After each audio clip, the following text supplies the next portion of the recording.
বিসমিল্লাহির রহমানির রহিম। ক্লাস 8, 9 এবং 10-এর স্টুডেন্ট তোমাদেরকে আমার আরও একটি ক্লাসে স্বাগত জানাচ্ছি। আজকের এই পাঠ তোমাদেরকে শিখিয়ে দিবে কিভাবে সাবলীলভাবে একটি প্যাসেজ ন্যারেশনের উত্তর করতে পারো। প্যাসেজ অর্থ অনুচ্ছেদ, ন্যারেশন অর্থ উক্তি জানো। তাহলে প্যাসেজ ন্যারেশন হলো যে অনুচ্ছেদের মধ্যে অনেকগুলো উক্তি আছে, মানে উক্তিগুলোর অনুচ্ছেদ। এই প্যাসেজ ন্যারেশন নিয়ে আজকে তোমাদের সাথে আমার ক্লাস হবে। যে সমস্ত শিক্ষার্থী তোমরা এই ক্লাস মনোযোগ দিয়ে আজকে প্রথম দেখতেছো তাদেরকে জানাই আমার অন্তরের অন্তঃস্থল থেকে আন্তরিক শুভেচ্ছা। আর যারা সাবস্ক্রাইব করোনি তাদেরকে অনুরোধ করছি তোমরা আমার এই চ্যানেলটাকে সাবস্ক্রাইব করে নিও। ক্লাস যদি ভালো লাগে তাহলে অবশ্যই লাইক বাটনে প্রেস করবে, আর সামাজিক যোগাযোগ মাধ্যমে শেয়ার করতে ভুলো না। শেয়ার করলে তোমাদের বন্ধুরাও ক্লাসটা দেখতে পাবে। আর হ্যাঁ, যে সমস্ত শিক্ষার্থী বন্ধুরা এই ক্লাস ইতিমধ্যেই নিয়মিতভাবে দেখছো এবং আমার চ্যানেলটিকে সাবস্ক্রাইব করে রেখেছো তাদেরকে জানাই অশেষ আন্তরিক ধন্যবাদ।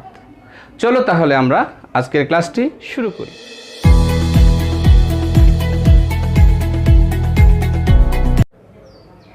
শিক্ষার্থী বন্ধুরা, তোমরা দেখো বোর্ডে আমি একটি চমৎকার অনেকবার পরীক্ষার প্রশ্নে এসেছে এমন একটি প্যাসেজ ন্যারেশনের প্রশ্ন লিখে রেখেছি। সর্বপ্রথমে তোমাদের সামনে আমি এই প্যাসেজটি রিড আউট করছি। The traveller said to the peasant. Traveller অর্থ হলো পর্যটক বা ভ্রমণকারী, আর পিশান্ট শব্দের অর্থ হলো ক্ষুদ্র চাষি। একজন পর্যটক ক্ষুদ্র চাষিকে বলছে, ক্যান ইউ টেল মি, তুমি কি আমায় বলতে পারো, the way to the nearest in, নিকটস্থ সরাইখানার রাস্তাটি কোন দিকে। এই যে ইন দেখতে পাচ্ছ, যখন শুধু আই এন ইন থাকবে, এই যে আমি একটা এন আমি লুকিয়ে রাখছি, যখন শুধু আই এন ইন থাকবে তখন এটা প্রিপোজিশন ইন, এর অর্থ ভিতরে। আর যখন আয়ের সাথে দুইটা এন ইন, এটা নাউন, এটার অর্থ হলো বাংলা অর্থ সরাইখানা। আমরা আধুনিক জীবনযাপনে অভ্যস্ত, এটা আগেকার যুগে সরাইখানা বলতো, যেখানে পথিকদের, ভ্রমণকারীদের, পর্যটকদের থাকা খাওয়ার ব্যবস্থা করা হতো। এমন একটি স্থান, এমন একটি ভবন, এমন অট্টালিকা যেখানে থাকা খাওয়ার ব্যবস্থা হতো, সেটাকে সরাইখানা বলা হতো। থাকতেও পারত এবং খেতেও পারত, বিনিময়ে টাকা দিতে হতো। তো এখন এই ব্যবস্থা আমাদের সব জায়গায় আছে, আমাদের দেশেও আছে, সারা পৃথিবীতে আছে। এটাকে হোটেল মোটেল বলা হয়, আবার রেস্টুরেন্টও বলা হয়। যেখানে শুধু রেস্টুরেন্ট, এখানে খাওয়া দাওয়ার ব্যবস্থা করা হয়, শুধু খাওয়া দাওয়া করা যাবে, থাকা যাবে না। আর যেটা হোটেল বা মোটেল, এগুলোতে থাকা খাওয়া উভয়েরই সুবিধা আছে। এই যে হোটেল এবং মোটেল, এদেরকেই বলা হয় ইন। এটা একটা নাউন। নিয়ারেস্ট হলো সবচেয়ে কাছের। যিনি ভ্রমণকারী, তিনি একটু ভ্রমণ করে খুব কাহিল আছেন, তো তিনি একটা নিকটস্থ সবচেয়ে কাছের যে হোটেল আছে বা সরাইখানা আছে, এটার ঠিকানা জানতে চাচ্ছেন একজন ক্ষুদ্র চাষির কাছে। দ্য পিশান্ট সেইড, ক্ষুদ্র চাষিটি বলল, ইয়েস আই ক্যান, হ্যাঁ আমি তো বলতে পারি। মানে সে ঠিকানাটা বলে দিতে পারে বা দেখাই দিতে পারে। ডু ইউ ওয়ান্ট ওয়ান, সে আরও জানতে চাইলো, আপনি কি এমন একটি চান, in which you can spend the night, যেখানে আপনি এই রাত্রিটা যাপন করতে পারেন, আপনি কি এমন একটি চান। দ্য ট্রাভেলার সেইড, ভ্রমণকারী বা পর্যটক বলল, I do not wish to stay there, আমি সেখানে থাকতে চাই না। উইশ অর্থ ইচ্ছা পোষণ করা। আমি সেখানে থাকতে চাই না, but I only want a meal, আমি শুধু একটি খাবার খেতে চাই, একটু খাবার খেতে চাই। এ মিল, দুপুরের খাবার হলো একটা মিল, রাতের খাবারকে মিল বলা হয়। তো আমি শুধু একবেলা খাবার খেতে চাই। এই যে একটা অনুচ্ছেদ আমরা পড়লাম। ন্যারেশন তো সাধারণত দুই ধরনের থাকে। একটা হলো তোমার সেন্টেন্স ন্যারেশন বা স্ক্যাটার্ড ন্যারেশন, যেটা আলাদা আলাদা থাকবে। একটি ন্যারেশনের সাথে আরেকটি ন্যারেশনের দ্বিতীয় তৃতীয় চতুর্থটির কোনো মিল থাকবে না, কোনো ঘটনারও মিল থাকবে না। আর প্যাসেজ ন্যারেশনে একটি নির্দিষ্ট বিষয় বা বস্তুকে ভিত্তি করে নির্দিষ্ট একটি বক্তা এবং নির্দিষ্ট একজন শ্রোতার মধ্যে যে সংলাপটি হয়ে থাকে আর ঘটনার সংশ্লিষ্টতা থাকে, যেটাকে আমরা বলে থাকি যে ইনসিডেন্ট, মানে ঘটনা প্রবাহগুলো সিকোয়েন্স অনুযায়ী সাজানো থাকে। একজন প্রশ্ন করেন, আরেকজন উত্তর দেন, আরেকজন প্রশ্ন করেন, আরেকজন উত্তর দেন। এভাবে সিকোয়েন্স ভিত্তিতে যে বাক্যগুলো সাজানো থাকে এবং একটি নির্দিষ্ট ঘটনার উপরে, তো সেটাই হলো প্যাসেজ ন্যারেশনের বৈশিষ্ট্য। আমার প্রিয় শিক্ষার্থীরা, তোমরা যখন প্যাসেজ ন্যারেশন করতে বসবে তখন এরকম আমি যেভাবে পুরো প্যাসেজটা পড়লাম এরকম তোমরা আগে পড়ে নেবা। প্রথমেই দেখেই হুটহাট একটা দুইটা সেন্টেন্স পারো, দেরি না করে ফেললা, এটা করতে যাবে না। তাতে হবে কি, তোমার ভাবের সাথে সঙ্গতি থাকবে না। তুমি কিছুক্ষণ করার পর যদি হোঁচট খেয়ে যাও তাহলে হবে না। তোমাকে পুরোটাই পড়লে বিভিন্ন সেন্টেন্স কিন্তু বিভিন্ন ভাবের উপরে সঙ্গতি রেখে চলে। তো ভাব ধরতে হবে, কি ধরনের ভাবের প্রকাশভঙ্গি ঘটছে সেটা ধরে তারপর তোমার রিপোর্টিং ভার্ব সেট করতে হবে। তাহলে চলো আমরা সুন্দরভাবে এই প্রশ্নটি সমাধান করি।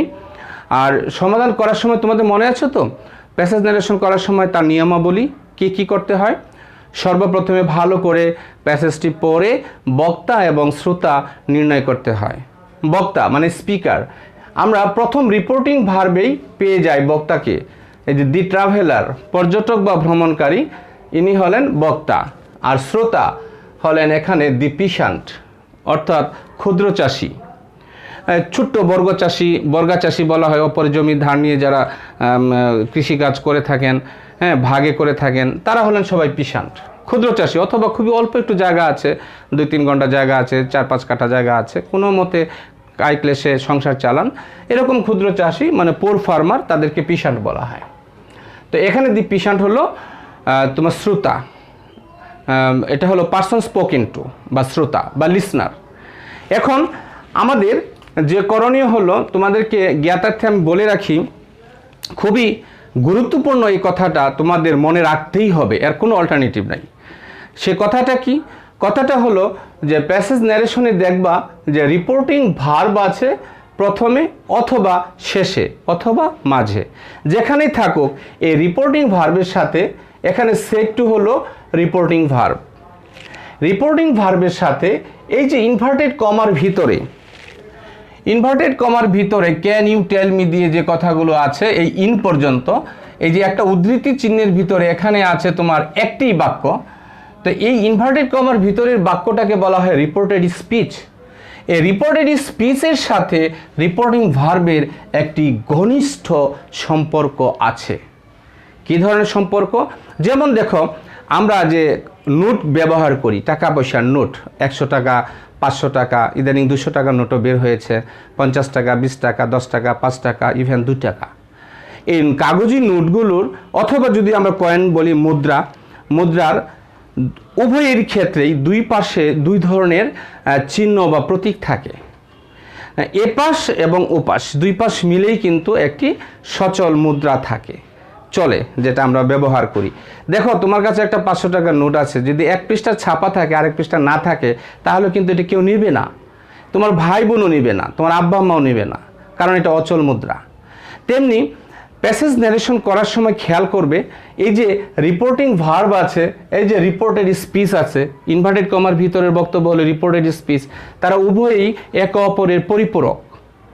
ঠিক একটি কাগজের নোটের মতো, 500 টাকা 1000 টাকা নোটের মতো, কীরকম, তার উভয় পৃষ্ঠায় কাজ আছে।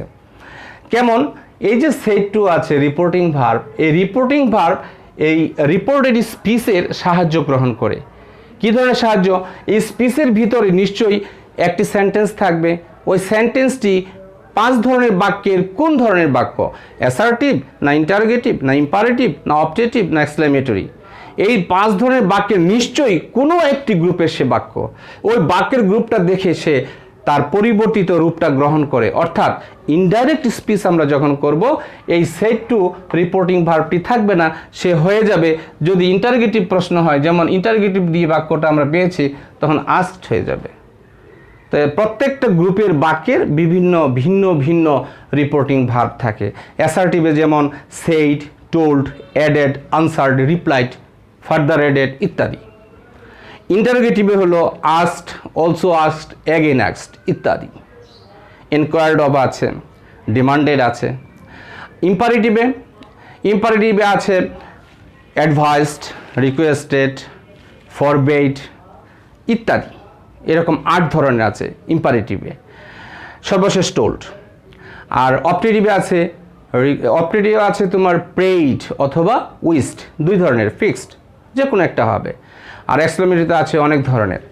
যদি সেটা বিস্ময়ের হয় তাহলে এক্সক্লেমড উইথ সারপ্রাইজ দ্যাট, যদি ভয়ের হয় এক্সক্লেমড উইথ ফিয়ার দ্যাট, যদি সেটা আনন্দের হয় এক্সক্লেমড উইথ জয় দ্যাট, যদি সেটা দুঃখের হয় exclaimed with sorrow that.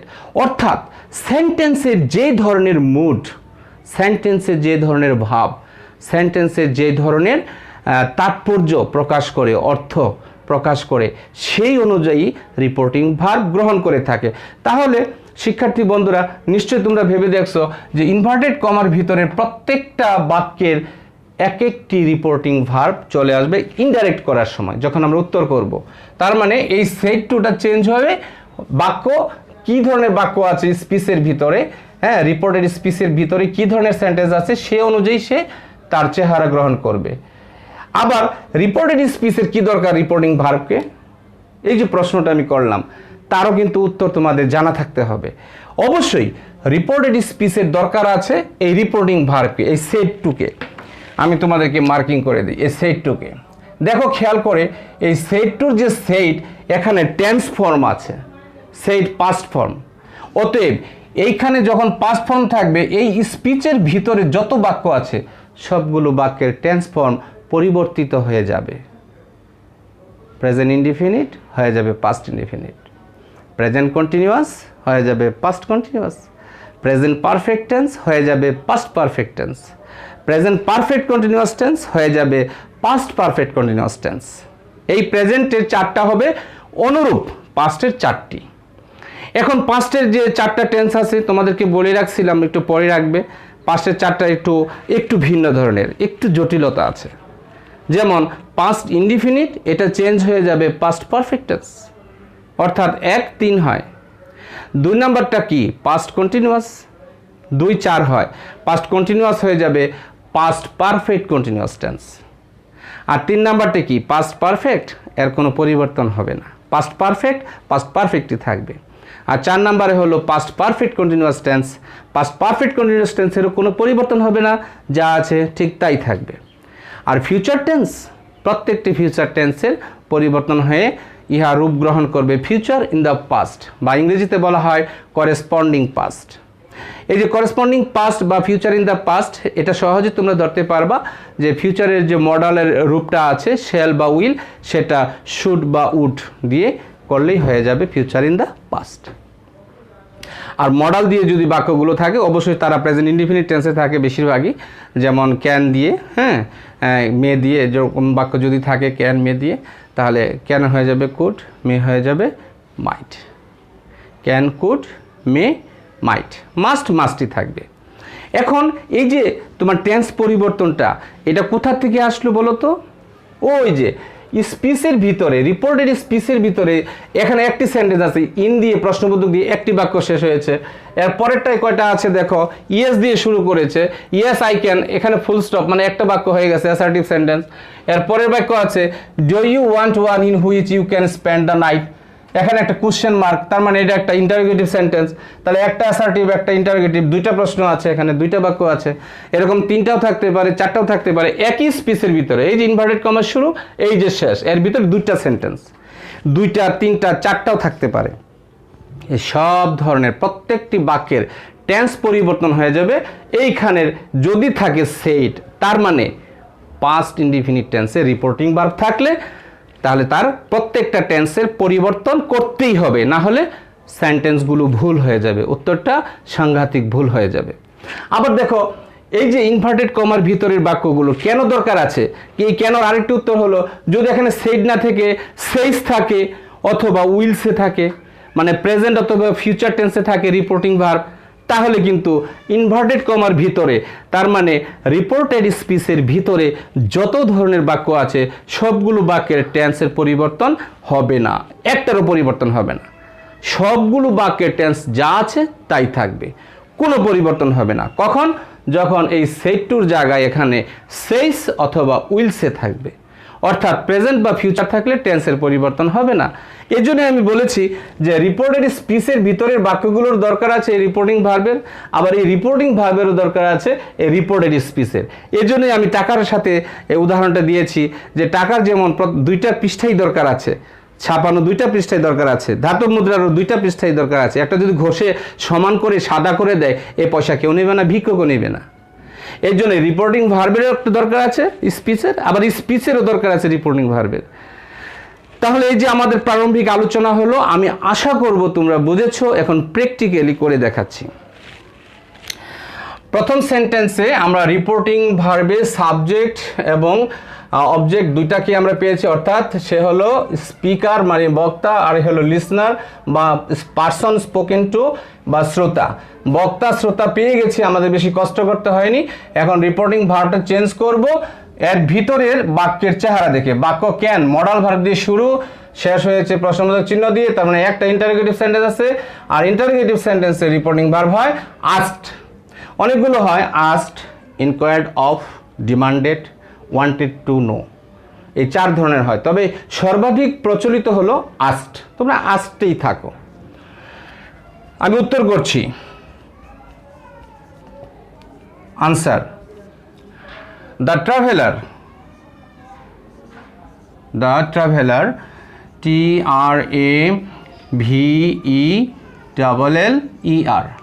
The traveller asked, ASKED, asked.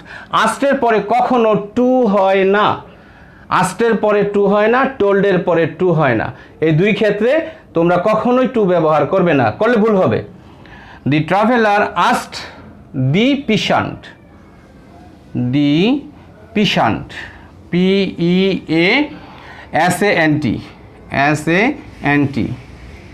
The traveller asked the peasant. এখন আমাদের 1 নাম্বার কাজ হয়েছে। আমি বলেছিলাম তোমাদের সবসময় আঙ্গুল দিয়ে গণবে যে কমপক্ষে 4 ধরনের বাধ্যতামূলক কাজ থাকবেই। প্রথমটা হলো সঠিক নিয়মে রিপোর্টিং ভার্ব বসানো, সেটা আমরা বসাইলাম এইমাত্র আস্কড। 1 নাম্বারটা আমরা কাজ করে ফেলেছি, যে আমরা 5টা কাজ করে থাকি, তার মধ্যে 4টা কম্পালসারি থাকবেই, আর একটা থাকা বা না থাকা এটা প্রশ্নকর্তার ইচ্ছা। সেটা হলো নিকটবাচক শব্দ থাকলে দূরত্ববাচক শব্দে পরিণত করতে হয়। যেমন নাও থাকলে দেন, টুমোরো থাকলে দি নেক্সট ডে, ইয়েস্টারডে থাকলে দ্য প্রিভিয়াস ডে, টুডে থাকলে দ্যাট ডে। সেটা কিন্তু অপশনাল, থাকলে থাকতে পারে, তোমরা উত্তর করবা, না থাকলে দরকার নেই।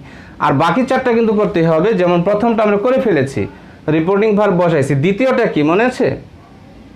নিশ্চয়ই মনে থাকার কথা তোমাদের। দ্বিতীয়টা হলো লিঙ্কার বসানো। আমরা ইন্টারোগেটিভ সেন্টেন্স পেয়েছি, এই যে ইনভার্টেড কমা, উদ্ধৃতি চিহ্ন এবং এই যে উদ্ধৃতি চিহ্নের আগের কমা, এই 2টা চিহ্ন একত্রে উঠে যাবে। উঠে যদি অক্সিলারি ভার্ব দিয়ে প্রশ্ন শুরু হয়, এই যে ক্যান দিয়ে শুরু করেছে, সুতরাং আমার ইফ হবে, ইফ বা ওয়েদার বসানোর নিয়ম। আমরা ওয়েদার না দিয়ে সহজ ইফটা দিই, এটাও পাঠ্য বইয়ে বেশিরভাগ ক্ষেত্রে পাওয়া যাচ্ছে, আমরা ইফের বেশি ব্যবহার করছি। তাহলে আমরা ইফ দিব যদি auxiliary verb, have verb, do verb, be verb বা মডাল ভার্ব ইত্যাদি দিয়ে যদি প্রশ্ন শুরু হয়, আমরা ইফ দিব। ইফ দিলাম, তাহলে আমাদের দ্বিতীয় কাজটি হয়ে গেল লিঙ্কার বসানো। তৃতীয় কাজটি কি ছিল মনে আছে তোমাদের? পার্সন পরিবর্তন করা। এখন দেখো, ইফের পরেই আমরা প্রশ্নবোধক বাক্যগুলো বিবৃতিমূলক বাক্য হয় ইনডাইরেক্ট করার সময়। রিপোর্টেড স্পিচের প্রশ্নের যে বাক্যটা আছে, এটা আছে ইন্টারোগেটিভ। এই ইন্টারোগেটিভ সেন্টেন্স এখন আবার ইন্টারোগেটিভ মোডে আমরা করব না, সকল ধরনের বাক্য, 5 ধরনের বাক্যই আমরা যখন ইনডাইরেক্ট করব সবগুলো অ্যাসার্টিভ সেন্টেন্স করতে হবে। এখানে ইন্টারোগেটিভ করা যাবে না, এখানে এক্সক্লেমেটরি করা যাবে না, এখানে সব অ্যাসার্টিভ, বিবৃতিমূলক বাক্য। অর্থাৎ প্রথমে সাবজেক্ট, তারপরে ভার্ব, শেষে অবজেক্ট, এইভাবে। তাহলে ইফের পরে আমরা এখানে ইউ পাইছি, এই ইউকে, এই পার্সনটাকে আমরা চেঞ্জ করব। ইউ এখানে সাবজেক্ট রূপে আছে, তাহলে যে পার্সনটাকে আনবো তার সাবজেক্ট চেহারায় বসাবো। ইউ, আমরা জানি পার্সন পরিবর্তন নিয়ম হলো সেকেন্ড পার্সন অবজেক্ট অনুযায়ী বসে। দি পিশান্ট হলো অবজেক্ট, তাহলে এর প্রনাউন কি? এটা তো নাউন, তার প্রনাউন হলো হি, তাহলে হি এর সাবজেক্ট চেহারা হি থাকবে। ইফ হি দিয়ে আমরা কি দিব? ব্র্যাকেটে আমরা পি ইউজ করব, পিশান্ট। কেন? এখানে একটু ব্যাখ্যার দাবি রাখে। দেখো, বক্তা হলো দি ট্রাভেলার, তিনি একজন পুরুষ ভ্রমণকারী বা পর্যটক। আর এখানে আছে দি পিশান্ট ক্ষুদ্র চাষি, তিনি একটা পুরুষ। যখন সাবজেক্ট এবং অবজেক্টের জায়গায় বা বক্তা বা শ্রোতা উভয়ই সমজাতীয় পার্সনে থাকেন, উভয়ই সিঙ্গুলার নাম্বারে থাকেন বা প্লুরাল নাম্বারে থাকেন, সমজাতীয় নাম্বার সমজাতীয় পার্সন উভয়ই থার্ড পার্সন, আবার উভয়ই কি সিঙ্গুলার নাম্বার, তখন আমাদেরকে ব্র্যাকেটে তার প্রথম একটা অক্ষর বসিয়ে দিয়ে আলাদা করে চিনাই দিতে হবে যে এই হিটা পিশান্টকে বোঝাচ্ছে, এই হিটা ট্রাভেলারকে বোঝাচ্ছে। যখন বক্তা শ্রোতা সমজাতীয় পার্সন এবং সমজাতীয় নাম্বারে থাকেন, তখন এই চেঞ্জটা অবশ্যই আনতে হয়। তোমাকে চোখে আঙ্গুল দিয়ে দেখাই দিতে হবে এই হিটাকে, এই হিটা হলো পিশান্ট, এই জন্য আমি পি লিখেছি। ইফ হি, এখানে আছে প্রেজেন্ট ইনডিফিনিটের একটা প্রশ্নবোধক বাক্য, interrogative sentence, present indefinite tense. Can you tell me, তুমি কি আমায় বলতে পারো? এখানে সাবজেক্ট ইউ, তারপরে মডাল ভার্বের প্রেজেন্ট ফর্ম আছে ক্যান, মূল ভার্ব আছে টেল, মানে প্রেজেন্ট ইনডিফিনিট টেন্স। টেন্সের মুড আছে প্রেজেন্ট ইনডিফিনিট, এটা হয়ে যাবে পাস্ট ইনডিফিনিট। তাহলে ইফ হি পিশান্ট, ওই ক্যানের পাস্ট টেন্স হলো could. If he could, COULD, could. If he could, এখন টেলের চেঞ্জ হবে না, টেলই থাকবে। ইফ হি কুড টেল, এখানে মি আছে, এই যে যতবার পার্সন আসবে ততবার চেঞ্জ হবে। মি আছে অবজেক্ট চেহারায়, তাহলে যাকে আমরা বসাবো তার অবজেক্ট চেহারায় বসাতে হবে। Me first person, first person কাকে ধরেছে? এখানে দি ট্রাভেলার। ফার্স্ট পার্সন পরিবর্তন হয় রিপোর্টিং ভার্বের সাবজেক্ট অনুযায়ী। সাবজেক্ট আছে দি ট্রাভেলার, ভ্রমণকারী বা পরিব্রাজক বা পর্যটক। তো দি ট্রাভেলারের এখানে প্রনাউন আমরা কি নিব? হি। যেহেতু এখানে মি আছে অবজেক্ট চেহারায়, তাহলে হি এর অবজেক্ট চেহারা হলো হিম। কুড টেল হিম, হিম দিয়ে আমরা ব্র্যাকেটে কি দিব? ট্রাভেলারের T. The traveller asked the peasant if he, মানে পিশান্ট কুড টেল হিম, অর্থাৎ ট্রাভেলারকে কি বলতে পারবে? দ্য ওয়ে, পথটি, পথ বা রাস্তা, the way, the way to the nearest in, NEAR, near, EST, nearest in, INN, in. এখন ফুল স্টপ দিব। এখানে ছিল কি? প্রশ্নবোধক চিহ্ন। যেহেতু ইন্টারোগেটিভ সেন্টেন্স, সুতরাং নোট অফ ইন্টারোগেশন, হ্যাঁ সেটা থাকবে, এটা স্বাভাবিক। কিন্তু এখন আমরা অ্যাসার্টিভ করেছি, এখন আবার কোশ্চেন মার্ক দিলে বাক্যটা ভুল হয়ে যাবে, এই জন্য ফুল স্টপ। কারণ অ্যাসার্টিভ সেন্টেন্সের পাংচুয়েশন মার্ক হলো ফুল স্টপ, সেন্টেন্স শেষ করার চিহ্ন। আমরা আরেকবার পড়ি। The traveller said to the peasant, can you tell me the way to the nearest inn. এর উত্তর হলো the traveller asked the peasant if he, peasant, could tell him, ট্রাভেলারকে, the way to the nearest inn. আমরা সঠিকভাবে প্রথম reported স্পিচের সমাধান করলাম। এখন তার দ্বিতীয়বারের দেখি আমরা কি বলছে পিশান্ট। পিশান্ট কিন্তু জিজ্ঞেস করলো তুমি কি বলতে পারো? পিশান্ট বলছে দি পিশান্ট সেড, পিশান্ট বলল ইয়েস আই ক্যান, হ্যাঁ আমি তা পারি, মানে সে বলতে পারে। তাহলে সে সম্মতিসূচক কথা বলছে। আমরা জানি, শিখেছি যে ইয়েস থাকলে রিপ্লাইড ইন দ্য অ্যাফার্মেটিভ, আর নো থাকলে রিপ্লাইড ইন দ্য নেগেটিভ দিতে হয়। কিছুদিন আগ পর্যন্ত ধারণা ছিল এরকম, রিপোর্টিং ভার্ব ইয়েস থাকলে replied in the affirmative and said that, আর নো থাকলে replied in the negative and said that. ইদানিংকালের মডার্ন গ্রামার এখন অ্যান্ড সেড দ্যাট আর দিতে হয় না, এই রিপ্লাইড রিপোর্টিং ভার্ব হিসাবে কাজ চলে যায়। অতএব সরাসরি কানেক্টর বা লিঙ্কার দ্যাটে চলে যাব। Replied in the affirmative that, and said আর লাগবে না, এখন এটা ব্যবহার করার চলন নেই, প্রচলন নেই, চল উঠে গেছে। অ্যান্ড সেড লাগবে না, কারণ এই রিপ্লাইড বা আনসার সেই রিপোর্টিং ভার্বের কাজ করছে এবং সম্মতি দেয়া বা না দেওয়ার অর্থ প্রকাশ করছে। আশা করি ব্যাপারটা তোমরা বুঝতে পেরেছো। আমি এখন উত্তর লিখছি। দি পিশান্ট সেড, পিশান্ট বলল ইয়েস আই ক্যান। আমি এই প্রথম সেন্টেন্স যেখানে শেষ হয়েছে এটুকুর কাজ আগে করব। প্রত্যেকটা সেন্টেন্সের জন্য রিপোর্টিং ভার্ব নিতে হয়। দি পিশান্ট সেড যেভাবে আছে, আমি দি পিশান্ট এখানে সাবজেক্ট হিসাবে আছে, নাউন রূপে আছে, আমি তাকেই বহাল রাখবো। এখানে হি দিয়ে পিশান্ট দেওয়ার মানে নাই, নাউন থাকলে নাউন ইউজ করতে হয়, এটাই নিয়ম। The peasant, the peasant, okay, PEASANT, the peasant replied, said না দিয়ে আমরা ইয়েসের জন্য দিব replied, the peasant, sorry, the peasant replied, REPLIED, replied in the affirmative, AFFIR, affirmative, MATIVE, affirmative. The peasant replied in the affirmative that, আমরা আগের যুগে করতাম কি অ্যান্ড সেড দ্যাট দিতাম, এখন অ্যান্ড সেড লাগে না, সরাসরি that, replied in the affirmative that, আর নো হলে replied in the negative that. The peasant replied in the affirmative that, দ্যাটের পরে সরাসরি আমরা দ্যাট কানেক্টর ইউজ করে ফেলেছি। এখন আই ক্যান আছে, আই হলো person, I first person change হবে রিপোর্টিং ভার্বের সাবজেক্ট দি পিশান্ট অনুযায়ী। তার প্রনাউন হলো হি, হির পরে ব্র্যাকেটে আমরা পিশান্টের পি দিব। The peasant replied in the affirmative that he, I mean peasant আছে ক্যান, ক্যানের past tense could, COULD, could. এটুকু দিলে উত্তর হয়ে যাবে।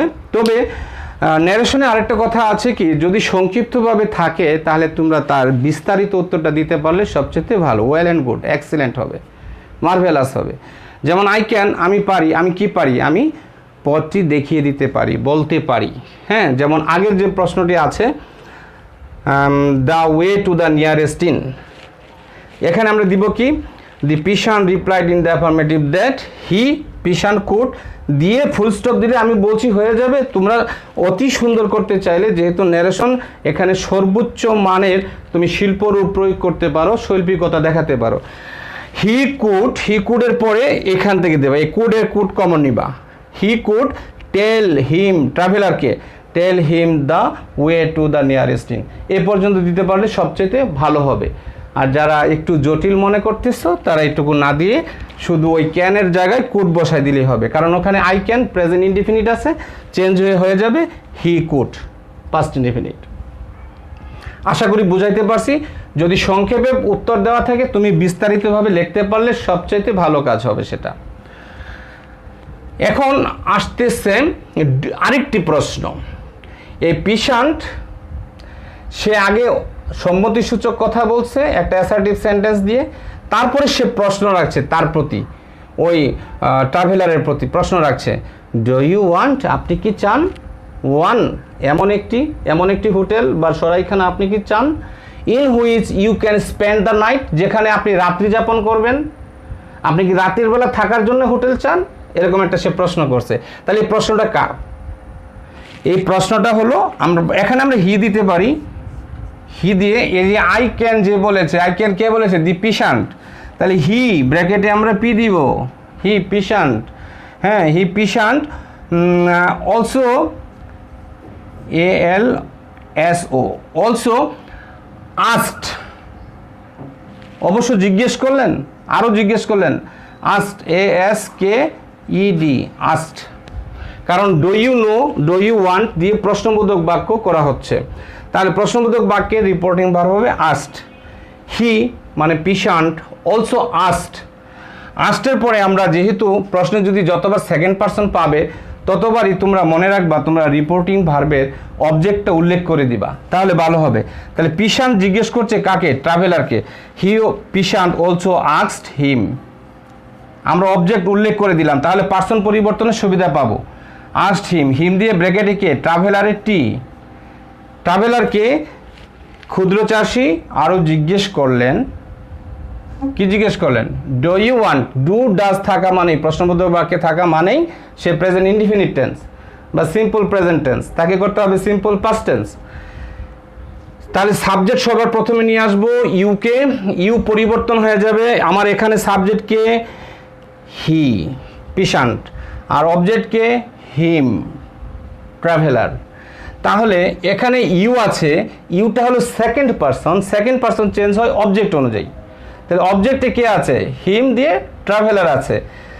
এখন আমরা যেহেতু আস্ট ইউজ করছি, আমরা লিঙ্কারটা দিয়ে ফেলি। ইনভার্টেড কমা আছে, কাল্পনিকভাবে ডুর আগে ইনভার্টেড কমা ধরে নিবা, কারণ ইনভার্টেড কমা একবারই থাকবে প্রথমে আর শেষে একবার, মাঝখানে প্রত্যেক সেন্টেন্সে দেয়া থাকবে না। তাহলে এই যে ইনভার্টেড কমা ডু এর আগে আছে, এটা উঠাই দিয়ে আমরা ইফ দিব, কারণ ডু হলো একটা অক্সিলারি ভার্ব। অক্সিলারি ভার্ব থাকলে, অক্সিলারি ভার্ব দিয়ে শুরু থাকলে প্রশ্ন উঠাই দিয়া ইফ দিতে হয়। ইফ এই ইউটা ধরেছে এই ট্রাভেলারকে, তার মানে ইফ হি দিয়ে ব্র্যাকেটে আমরা ট্রাভেলারে টি দিব। ইফ হি, এখন এই যে ওয়ান্ট আছে ভার্বের প্রেজেন্ট ফর্ম, তো পাস্ট ইনডিফিনিট করার নিয়ম কি, সাবজেক্টের পরে ভার্বের পাস্ট ফর্ম দেওয়া। এখানে আছে ওয়ান্টের পাস্ট ফর্ম ওয়ান্টেড দিলেই পাস্ট ইনডিফিনিট হয়ে যাবে। If he traveller wanted, WANTED, wanted one, এমন একটা কি তিনি চাইছিলেন, ওয়ান। ইন হুইচ যেখানে WHICH, ইন হুইচের পরে দেখো এখান থেকে সাবঅর্ডিনেট ক্লজ শুরু হয়েছে। এইটা একটা কমপ্লেক্স সেন্টেন্স, ডু ইউ থেকে শুরু করে এই পর্যন্ত গিয়ে অ্যাকর্ডিং টু স্ট্রাকচার, আর অ্যাকর্ডিং টু মিনিংয়ে এটা ইন্টারগেটিভ সেন্টেন্স, আর স্ট্রাকচার অনুযায়ী এটা কমপ্লেক্সের হুইচ থেকে শুরু হলো আরেকটা ক্লজ, সাবঅর্ডিনেট ক্লজ। এখানেও পার্সন এবং টেন্স চেঞ্জ করতে হবে। ইন হুইচ ইউ আছে, এখন এই ইউটা চেঞ্জ করো। ইন হুইচ ইউটা কাকে, ইউ তো সেকেন্ড পার্সন, এই হিম ট্রাভেলারকে বলতেছে, তাই না? তাহলে ট্রাভেলারের এই হিমের সাবজেক্ট রূপ কি, হি। ইন হুইচ হি দিয়ে ব্র্যাকেটে ট্রাভেলারে টি দিতে হবে। এখানে হি কেন দিলাম, কারণ এখানে ইউ আছে, ইউ সাবজেক্ট চেহারায় আছে, আর কোনটা সাবজেক্ট কোনটা অবজেক্ট সেটা বোঝার উপায় হলো যে ভার্বের যদি আগে ইউ থাকে সে সাবজেক্টিভ, আর ভার্বের পরে ইউ থাকলে objective. In which he traveller, can আছে, পাস্ট ইনডিফিনিট করতে গেলে কি হবে, could, COULD, could. In which he traveller could spend, SPEND, spend, could spend the night, NIGHT। এখন ফুল স্টপ, ইন্টারোগেটিভ সেন্টেন্স উঠে যাবে এবং তোমাকে ফুল স্টপ দিতে হবে, কারণ ইনডাইরেক্ট স্পিচে প্রত্যেকটি বাক্য অ্যাসার্টিভ রূপ দিতে হয়, এটাই নিয়ম, এটাই বিধান। এখানে আর কোনো রকমের প্রশ্নবোধক বা বিস্ময়সূচক চিহ্ন দেওয়ার সুযোগ নেই। এবার আমরা একটু রিপিট করি। দি পিশান্ট সেড, পিশান্ট বলল, ইয়েস আই ক্যান, হ্যাঁ আমি বলতে পারি। Do you want one in which you can spend the night, আপনি কি এমন একটি চান যেখানে রাত্রি যাপন করতে পারেন? এর উত্তর, he peasant also asked him, ট্রাভেলারকে, if he traveller wanted one, এমন একটা চান, in which he could spend the night. ইনশাল্লাহ 100% হয়েছে। এবার দি ট্রাভেলার সেড, দেখো আগে কিন্তু প্রশ্ন করেছেন, কে প্রশ্ন করেছেন? পিশান্ট। এখন উত্তর দিচ্ছেন কে? The traveller. তার মানে রিপোর্টিং ভার্ব কিন্তু সেট হয়ে আছে, হয় রিপ্লাইড অথবা আনসার্ড দিতে হবে। এখানে তুমি টোল্ড দিলে হবে না, কারণ প্রশ্ন করছে তো এই প্রশ্নের জবাব দিচ্ছ। তো আমরা যদি যে কেউ স্যারে যদি প্রশ্ন করেন তাহলে তোমরা কি জবাব দাও না? তাহলে একজন প্রশ্ন করলে আরেকজন জবাব দেন বা উত্তর দেন। আমরা বলি তোমরা উত্তর দাও তোমরা। জবাব বা উত্তরের ইংরেজি হলো আনসার বা রিপ্লাই। ওকে, তাহলে প্রশ্ন করেছিলেন পিশান্ট, রিপ্লাই দিচ্ছেন কে? ট্রাভেলার। এই বাক্যটা কি হবে? The traveller said. তাহলে সেইড রিপোর্টিং ভার্বটা উঠে যাবে, উঠে কি হবে? রিপ্লাইড হবে।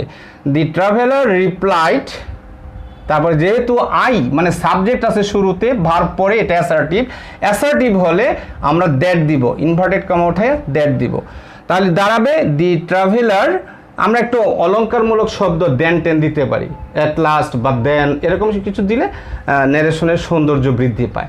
তখন দেন দিয়ে দিবা, then at last the traveller, এখানে কি দিবা?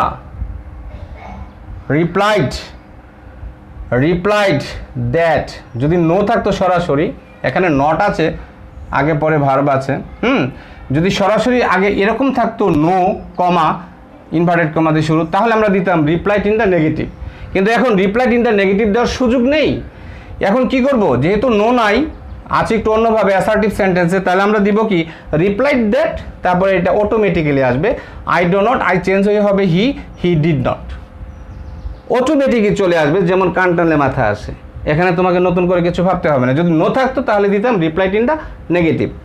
একটা কাজ করি তোমাদের সুবিধার্থে, আমি একটু জায়গা বাড়িয়ে নেই, আশা করি তোমরা একটু লিখেছো উত্তর। সর্বশেষ যে রিপোর্টেড স্পিচ আছে, এই সর্বশেষ রিপোর্টেড স্পিচটি তোমরা একটু ভেবে আমাকে বলো তো এটা কোন সেন্টেন্স আছে। রিপোর্টেড স্পিচের ভিতরে কয়টি সেন্টেন্স আছে একটু ভাবতে থাকো। I do not wish to stay there, সেখানে আমি থাকার ইচ্ছা প্রকাশ করছি না। But I only want a meal, কিন্তু আমার শুধুই একবেলা খাওয়া দরকার আছে, একবেলা খাবারের দরকার আছে। তাহলে এখানে আছে assertive sentence, according to meaning এই সেন্টেন্সটা হলো অ্যাসার্টিভ সেন্টেন্স, আর অ্যাকর্ডিং টু স্ট্রাকচার এটা একটা কম্পাউন্ড সেন্টেন্স। এই যে দেখো বাট দ্বারা যুক্ত, উভয় পার্শ্বে দুইটি মেইন ক্লজ বা প্রিন্সিপাল ক্লজ বা ইন্ডিপেন্ডেন্ট ক্লজ। আমি একসাথে তিনটাই বলে দিলাম। কেউ কেউ বলে মেইন ক্লজ, বাবা খুব ভালো, এটা আমারও পছন্দ। কেউ বলে প্রিন্সিপাল ক্লজ, আরও ভালো। আর ইন্ডিপেন্ডেন্ট একটু কঠিন লাগে, ইন্ডিপেন্ডেন্ট ক্লজ এটা ইন্ডিয়াতে বেশি প্রচলিত, ইন্ডিয়া শ্রীলঙ্কায় তারা ইন্ডিপেন্ডেন্ট ক্লজটা ইউজ করে বেশি। আর আমরা আমাদের বাংলাদেশের স্টুডেন্টরা স্যারেরা বেশি ইউজ করি মেইন ক্লজ আর প্রিন্সিপাল ক্লজ, এই দুটার মধ্যেই থাকি।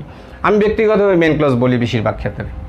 তাহলে আমরা প্রত্যেকটার মধ্যে কিন্তু সেন্টেন্সের বৈশিষ্ট্যগুলো দেখতে পাচ্ছি। এর আগের সেন্টেন্স ছিল কি অ্যাকর্ডিং টু মিনিং ইন্টারোগেটিভ, আর অ্যাকর্ডিং টু স্ট্রাকচার ওখানে ছিল কি কমপ্লেক্স। হুইচ ছিল সাবঅর্ডিনেট ক্লজ, হুইচ দিয়ে শুরু হয়েছে, আর হুইচটাই হলো subordinating conjunction.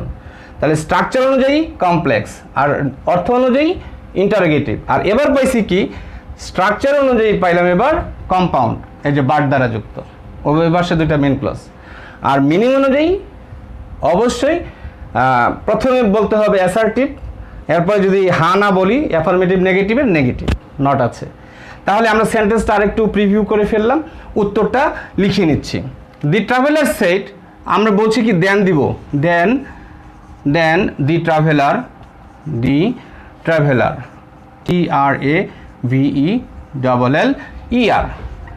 Then the traveller আমরা দিব রিপ্লাইড REP LIED, রিপ্লাইড দিতে পারি, আবার আনসারও দিতে পারি ANSWERED, answer.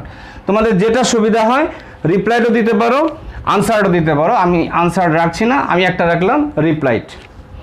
Then the traveller replied, এখন ইনভার্টেড কমা এবং সিঙ্গেল যে কমা আছে এই দুটা উঠাই দিয়ে আমি লিঙ্কার দিব দ্যাট। অ্যাসার্টিভ সেন্টেন্সের অন অ্যান্ড অনলি একমাত্র লিঙ্কার হলো that. Then the traveller replied that I, person পরিবর্তন করো, আই ফার্স্ট পার্সন ধরেছে দি ট্রাভেলারকে, তার মানে রিপোর্টিং ভার্বের সাবজেক্ট অনুযায়ী পরিবর্তন হয় first person, second person object অনুযায়ী, আর থার্ড পার্সন কোনোটা অনুযায়ী না। থার্ড পার্সন কোনো পরিবর্তন হয় না, যা আছে তাই থাকে, হি থাকলে হি, সি থাকলে সি ইত্যাদি। তাহলে এখানে আই আছে ফার্স্ট পার্সন, দি ট্রাভেলার অনুযায়ী চেঞ্জ হবে। দি ট্রাভেলার পর্যটক বা ভ্রমণকারী বা পরিব্রাজক, তার প্রনাউন হলো হি। এখন আমরা দ্যাট দিয়ে কি দিব, দ্যাট হি দিয়ে ব্র্যাকেটে ট্রাভেলারের টি। Then the traveller replied that, তখন ট্রাভেলার উত্তর দিলেন যে হি, তার মানে traveller. Do not wish, do not tense অনুযায়ী আছে present indefinite tense, simple present tense করতে হবে পাস্ট সিম্পল, কারণ প্রশ্নের মধ্যে সেইড আছে। রিপোর্টিং ভার্ব পাস্ট টেন্সে থাকলে ভিতরে সব টেন্স পরিবর্তন হয়, প্রেজেন্ট ইনডিফিনিট হয়, পাস্ট ইনডিফিনিট, সেই অনুযায়ী পাস্ট ইনডিফিনিট হচ্ছে that he traveller do not wish, কি হবে did not wish, did not wish. উইশকে আবার উইস্ট করতে যায় না, তাহলে ভুল হবে, ডাবল পাস্ট হয়ে যাবে। ডিড একটা পাস্ট, উইস্ট একটা পাস্ট, দুইটা পাস্ট হবে, ডাবল পাস্ট মস্ত বড় ভুল। Did not wish, WISH, did not wish to stay, stay মানে থাকা বা অবস্থান করা, STAY, to stay there. Here থাকলে আমরা দেয়ার দিতাম, কিন্তু যখন THERE দেয়ার থাকবে উল্টে হেয়ার করা যায়, মানে এটা ওয়ান ওয়ে রুট। হেয়ার থাকলে দেয়ার করা যায়, আর দেয়ার থাকলে উল্টাটা করা যায় না, দেয়ার থাকলে দেয়ারই বসবে। Did not wish to stay there, বাটের জায়গায় বাটই রাখি, বাট আই হয়ে যাবে এ ট্রাভেলার, তার মানে হি, এখানে যেহেতু আই সাবজেক্ট রূপে আছে, ট্রাভেলার প্রোনাউনের হির সাবজেক্ট রূপ হি নিজেই, এবং ব্র্যাকেটে আমরা টি দিয়ে দিব। একটা অ্যাডভার্ব অনলি অনলি থাকবে, but he only want, past টেন্সে করে ফেলো wanted, past indefinite.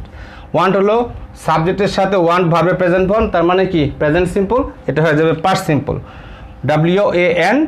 WANTED, wanted.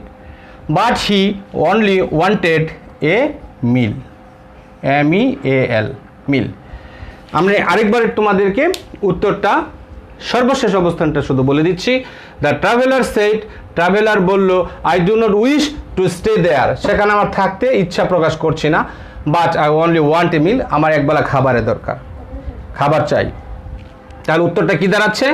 Then the traveller replied that he, traveller, did not wish to stay there, টুর পরে ভার্বের এখানে টেন্স ফর্ম চেঞ্জ হবে না, টুর পরে আজীবন ভার্বের প্রেজেন্ট ফর্ম হয়, to stay there, but he, তার মানে traveller, only wanted a meal. Narration করতে গেলে আমাদের সবসময় প্রত্যেকটা ইনডাইরেক্ট স্পিচের উত্তরে আমাদেরকে 5টা স্টেপের দিকে খেয়াল রাখতে হবে। নাম্বার 1, সঠিক নিয়মে রিপোর্টিং ভার্ব বসানো, আমরা বসিয়েছি, যেমন এই লাস্ট বাক্য দিয়ে বোঝাই দিই, রিপ্লাইড 1 নাম্বারটা আমরা করেছি। 2 নাম্বার লিঙ্কার বসানো, দ্যাট, অ্যাসার্টিভ সেন্টেন্স হলে দ্যাট দিতে হয়, ইনভার্টেড কমা উঠাইয়া। 3 নাম্বার পার্সন পরিবর্তন করেছি, ছিল আই, দিয়েছি হি, সঠিক নিয়মে করেছি। কিভাবে? ফার্স্ট পার্সন রিপোর্টিং ভার্বের সাবজেক্ট অনুযায়ী চেঞ্জ হয়, সেই হিসাবে হি আসছে, মানে পার্সন পরিবর্তন হয়েছে। 4 নাম্বার টেন্স পরিবর্তন, ছিল ডু নট হয়ে গেল did not, present indefinite past indefinite. আর 5 নাম্বার আমাদের এই প্রশ্নেই নেই, adverb of time, adverb of place, direct স্পিচে অনুপস্থিত। সুতরাং আমার তো এটা আর জোর করে কোথাও দেওয়ার সুযোগ নেই, অবকাশ নেই। তো শিক্ষার্থী বন্ধুরা, তোমাদেরকে বলছি যে সবসময় 5টা দিকে খেয়াল রেখে ন্যারেশন উত্তর করবে, নির্ভুল হবে, শুদ্ধ হবে, এবং তোমরাও খুব মজা পাবে। ন্যারেশন এমন একটা বিষয়, ট্রান্সফরমেশন এমন একটা বিষয়, এই বিষয়ের উত্তর যদি তুমি সঠিকভাবে করতে পারো, নাম্বার তো পাবেই, তোমারও মন ভালো থাকবে, কারণ এখানে বুদ্ধিমত্তার পরিচয় ঘটে থাকে। কে কতটুকু বুদ্ধিমান আর বুদ্ধিমতী, এটা জিনিস কিন্তু আমরা মাপতে পারি, আর পরিমাপ যন্ত্রটাই হয়ে গেল হয় স্পিচ অথবা transformation of sentences. Completing sentence অবশ্যই এর মধ্যেই পড়ে। আজকে তোমাদের সাথে আমাদের ডাইরেক্ট স্পিচকে ইনডাইরেক্ট স্পিচের সলিউশন এ পর্যন্তই। আগামী ক্লাসে আরও চমৎকার প্যাসেজ ন্যারেশন নিয়ে আসবো। তোমাদের উদ্দেশ্যে আমার সর্বশেষ আজকের যে উপদেশ, সেটা হলো তোমরা খুব মনোযোগ দিয়ে আমার এই ক্লাসগুলো করবে। যখন চলমান ক্লাসগুলো থাকে একটা নির্দিষ্ট টপিকের উপর ভিত্তি করে, যেমন এখন স্পিচ বা ন্যারেশন চলছে, যারা ক্লাসগুলো দেখতেছো তারা, তোমরা লাইক দিচ্ছ না, তোমরা লাইক দিবে, কমেন্ট দিবে, আর বন্ধুদের উপকারের জন্য, তোমার নিজের উপকারের জন্য, বন্ধুদের উপকারের জন্য বেশি বেশি করে সামাজিক যোগাযোগ মাধ্যম যেমন ফেসবুক, টুইটার, এগুলোতে তোমরা শেয়ার দিয়ে দিবে। সরাসরি লিঙ্ক শেয়ার করে দেওয়া যায়। যে ক্লাসটা দেখতেছো এখানে দেখো নিচে শেয়ার অপশন আসে, শেয়ারে প্রেস করলেই তুমি পেয়ে যাবে, অনেকগুলো সাইট চলে আসবে, তুমি ফেসবুকে দিয়ে দিতে পারো। এটা আমাদের বাংলাদেশে সবচেয়ে বেশি প্রচলিত। আর সাবস্ক্রাইব করতে ভুলো না, এটা তো আমি বলে থাকি, করলে ভালো। গ্রামার এক্সপ্রেস চ্যানেলটা একটু উপরের দিকে উঠবে র্যাঙ্কিংয়ের দিক থেকে। আর যিনি এই ক্লাসটি পরিচালনা করেন সে আনোয়ার ওয়াদুদ খান স্যার একটু হলো খুশি থাকবে, আর তোমাদের জন্য বেশি বেশি দোয়া করবেন। তোমরা গ্রামার এক্সপ্রেসের সাথেই থাকো, আমার সাথে ইংরেজি গ্রামারে নিয়মিত থাকো। আমি আশাবাদী তোমরা ইংরেজিতে ইনশাআল্লাহ পরীক্ষায় ভালো করবে। আজকে এ পর্যন্তই, তোমরা সবাই সুস্থ থাকো। আল্লাহ হাফেজ, আসসালামু আলাইকুম।